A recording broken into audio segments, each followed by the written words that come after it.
Surabaya dari mata kuliah Cyber Communication kelas C dengan dosen mengaku Ibu Irma Santri Danadata S.Hub.In.MA. Di sini kami akan menjelaskan mengenai Artificial Intelligence di dalam bidang pendidikan. Sebelum itu, izinkan kami memperkenalkan kelompok kami yang mulai dari saya, Nabila Gushifa dengan NIM 11521000135.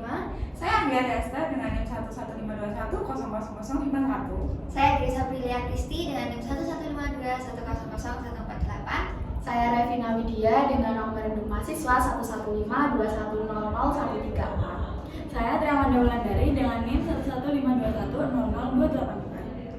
Penasaran? Yuk simak kita sampai habis. Jadi pada kesempatan kali ini kami akan membahas soal AI dalam pendidikan. Jadi kita perlu tahu dulu AI itu apa, pendidikan itu apa gitu. Jadi pengertiannya AI itu adalah kalau dibahasakan ke Indonesia itu menjadi kecerdasan buatan. Jadi kecerdasan buatan adalah suatu cabang ilmu dari bidang ilmu komputer yang berusaha untuk menanamkan kecerdasan manusia ke dalam suatu mesin. Pada penelitian, kecerdasan buatan didefinisikan sebagai kemampuan mesin dalam belajar dari suatu data dan akhirnya dapat melakukan tujuan yang diinginkan oleh seorang perancang tersebut. Lalu kecerdasan buatan memiliki beberapa cabang ilmu. Yang lain diantaranya adalah sistem pakar, games, logika fuzzy, jaringan saraf, tiruan, dan robotika. Nah, artificial intelligence ini adalah istilah dari industri Society 4.0 dan Society 5.0 yang merupakan sebuah program komputer, pembelajaran mesin, perangkat keras, dan perangkat lunak. Nah, dan yang kedua adalah pendidikan. Saya mau menjelaskan nih tentang pendidikan. Jadi pendidikan itu apa sih? Pendidikan adalah usaha sadar dan terencana untuk mewujudkan suasana belajar dan proses belajar agar peserta didik secara aktif mengembangkan potensi dirinya untuk memiliki kekuatan secara spiritual keagamaan, pengendalian diri, kepribadian, kecerdasan, akhlak mulia, serta keterampilan yang diperlukan dirinya dan masyarakat. Nah, dalam artian yang sederhana, pendidikan ini sebagai usaha untuk manusia menumbuhkan dan mengembangkan potensi-potensi pembawaan baik jasmani maupun rohani sesuai dengan nilai-nilai yang ada di dalam masyarakat dan kebudayaan. Nah, jadi itu penjelasan dari saya mengenai definisi dari artificial intelligence dan juga pendidikan. Selanjutnya kita akan membahas mengenai sejarah dari artificial intelligence.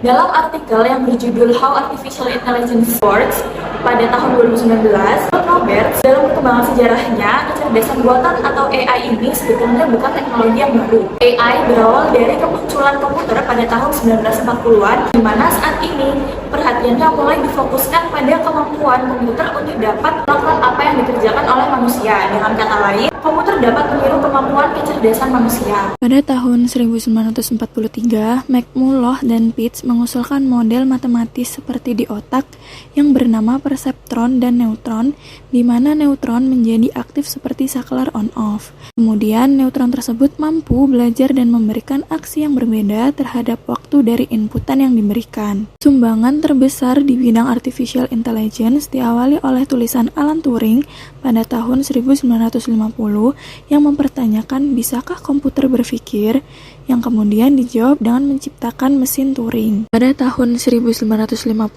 di dalam papernya, Alan Turing mendiskusikan syarat sebuah mesin dianggap cerdas.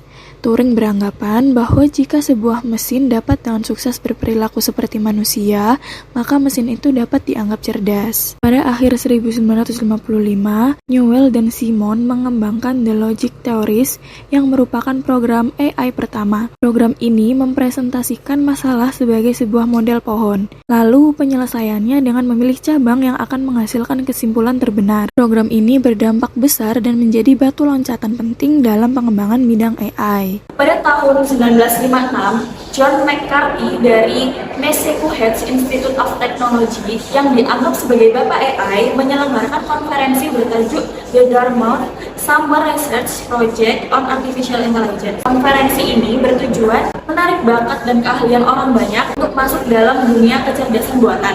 Konferensi Dartmouth mempertemukan para pendiri dalam dunia AI dan bertugas meletakkan dasar masa depan pengembangan serta penelitian AI.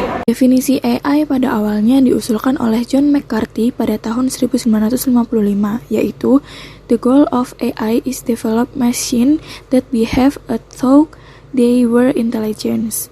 McCarthy mendefinisikan sebagai AI merupakan cabang dari ilmu komputer yang berfokus pada pengembangan komputer untuk dapat memiliki kemampuan dan berperilaku seperti manusia. Pada tahun 1960 hingga 1970, muncul berbagai diskusi bagaimana komputer dapat meniru sedetail mungkin otak manusia. Masa-masa tersebut dikategorikan sebagai classical AI. Pada tahun 1980, komputer semakin mudah diperoleh dengan harga yang lebih murah. Akibatnya, berbagai riset di bidang kecerdasan buatan berkembang dengan pesat. Sekarang, apa sih kaitan AI dengan dunia pendidikan? AI sendiri memiliki beberapa peran penting dalam dunia pendidikan. Dengan adanya pembelajaran yang dipersonalisasi, AI dapat digunakan untuk mempersonalisasi pembelajaran dengan mengidentifikasi alasan di balik kurangnya pemahaman siswa dan menawarkan solusi yang lebih realis oleh guru dan di program sebelumnya. AI juga dapat digunakan untuk membuat pendidikan lebih menarik bagi siswa. Umpan balik. AI dapat digunakan untuk memberikan umpan balik yang dipersonalisasi kepada pelajar tentang tugas dan ujian mereka. Hal ini dapat membantu pelajar memahami kekuatan dan kelemahan mereka sehingga dapat meningkatkan hasil belajar mereka. Identifikasi bakat.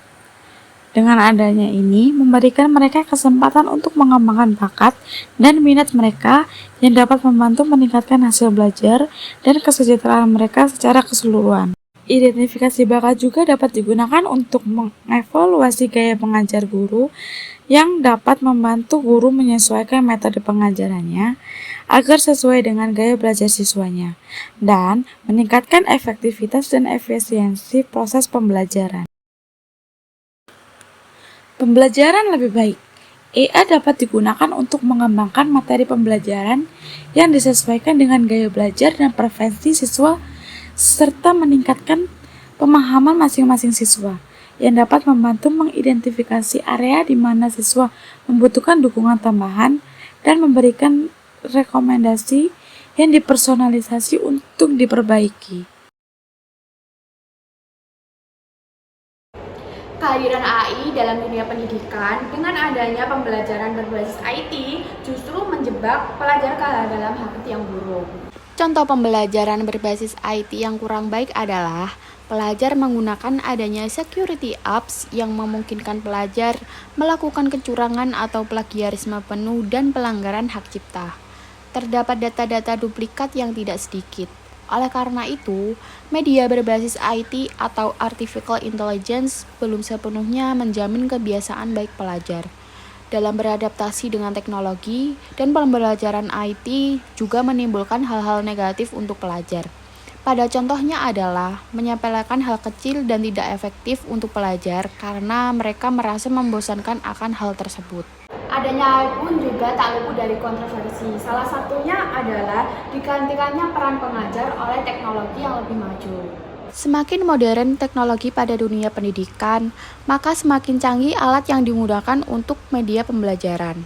Metode online pun menjadi hal yang biasa, terutama semenjak COVID-19, pada saat itu yang mengharuskan dunia pendidikan untuk daring atau online. Dan peralihan kegiatan mengajar yang sebelumnya tatap muka, kini menjadi menatap layar. Para pengajar pun menggunakan platform berbasis digital untuk mengajar dari rumah melalui layar kaca. Maka lambat laun seiring dengan perkembangan zaman yang semakin modern dan pesat ini, peran pengajar akan digantikan oleh mesin yang canggih untuk menjelaskan materi pada siswa atau pelajar. Kemudian adanya teknologi baru yaitu ChatGPT yang mengakibatkan para pelajar untuk malas berpikir dan menyebabkan ketergantungan. ChatGPT merupakan singkatan dari Chat Generative Pre-trained Transformer, yaitu program komputer yang berbasis teks yang sangat canggih yang telah dibangun dengan menggunakan teknologi terbaru dalam bidang NLP. Nah, NLP sendiri merupakan Natural Language Processing atau pengolahan bahasa alami, sebuah cabang ilmu komputer dan kecerdasan buatan. Penggunaan ChatGPT ini telah menyebar luas di kalangan pelajar. Banyak pelajar yang menggunakan ChatGPT untuk memudahkan pengerjaan tugas dengan cepat. Dengan fitur canggih ini juga menyebabkan seorang pelajar menjadi malas dan kecanduan untuk melakukan hal yang terbilang sepele, namun menyebabkan pelajar untuk melakukan hal tersebut setiap saat. Berikut adalah beberapa solusi yang dapat dilakukan untuk mengatasi ketergantungan pada teknologi AI dalam pendidikan. Solusi yang pertama adalah menekankan pentingnya kemampuan berbahasa secara alami dan komunikasi manusia dalam pendidikan dan pelatihan. Dalam beberapa kasus, ChatGPT dapat menimbulkan masalah terutama digunakan secara berlebihan dan tidak sesuai dengan etika dan moral. Yang kedua adalah mengembangkan kemampuan pemecahan masalah secara mandiri dan tidak terlalu bergantung pada teknologi. Oleh karena itu, penting bagi pengguna untuk memperhatikan dan memahami dampak dari pengguna ChatGPT dalam kehidupan sehari-hari, serta mempertahankan keseimbangan antara pengguna teknologi dan kemampuan pribadi. Yang ketiga adalah menjaga keseimbangan antara pengguna teknologi dan kemampuan pribadi. Seiring dengan semakin seringnya penggunaan ChatGPT, seseorang dapat menjadi kurang terampil dalam mencari informasi.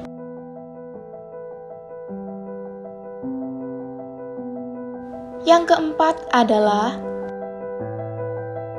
memahami dampak positif dan negatif dari penggunaan teknologi AI dan mempertahankan keseimbangan antara penggunaan teknologi dan kemampuan pribadi. Yang kelima adalah meningkatkan aksesibilitas teknologi dan memberikan pelatihan kepada orang-orang yang tidak terbiasa dengan teknologi ini.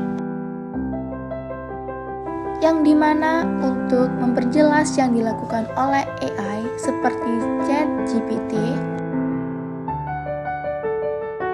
Yang keenam adalah mengembangkan solusi yang dapat meningkatkan motivasi belajar siswa di era AI ini. Yang ketujuh adalah mengatasi dampak negatif kecerdasan buatan dengan memperhatikan peran penting psikologi. Dengan menerapkan solusi-solusi tersebut, diharapkan ketergantungan pada teknologi AI dalam pendidikan dapat dikurangi dan dampak negatifnya dapat diminimalkan. Nah, jadi itu penjelasan dari kami mengenai artificial intelligence dalam bidang pendidikan. Semoga bermanfaat bagi kalian semua. Dan terima kasih sudah menonton. Dadah!